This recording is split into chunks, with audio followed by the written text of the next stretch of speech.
conflict between those of us that it should not create conflict between or among. It's not just one, two. It's a whole system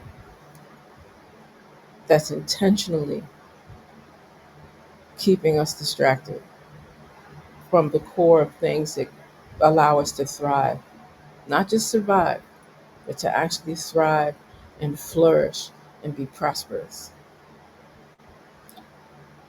When I offer these types of things in conversations, uh, as an educator, as a healer,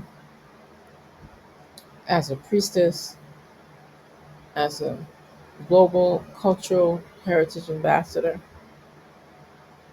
and as a communication scientist, right? Because how we say things, we always come back to these platforms and frameworks like Pulse, people using language skills effectively, and people learning how to use those frameworks to communicate, whether you're using the ghost, something like gentle, honest, open, specific talk. These are frameworks and techniques that have been used for decades now, through many of the original research and works of persons, Dr. Nancy Love, coming out of Canada and working in concert with other professionals and going into spaces, including Africa, utilizing that Enneagram, that balance of the nine, as a framework of how do you deal with your inner self, your outer self, your higher self, your body self consciousness, and all the different elements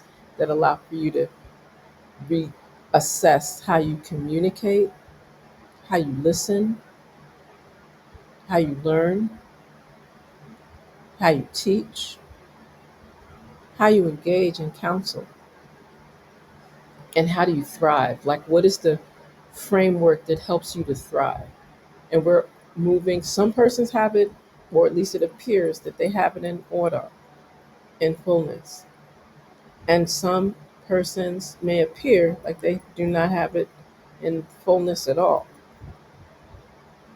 How do we work together and move in a more cooperative healing form to be able to move some of these things that we speak of so eloquently in terms of moving the conversation forward? So I take a moment of reflection and pause because I know I've covered several different points in a short time.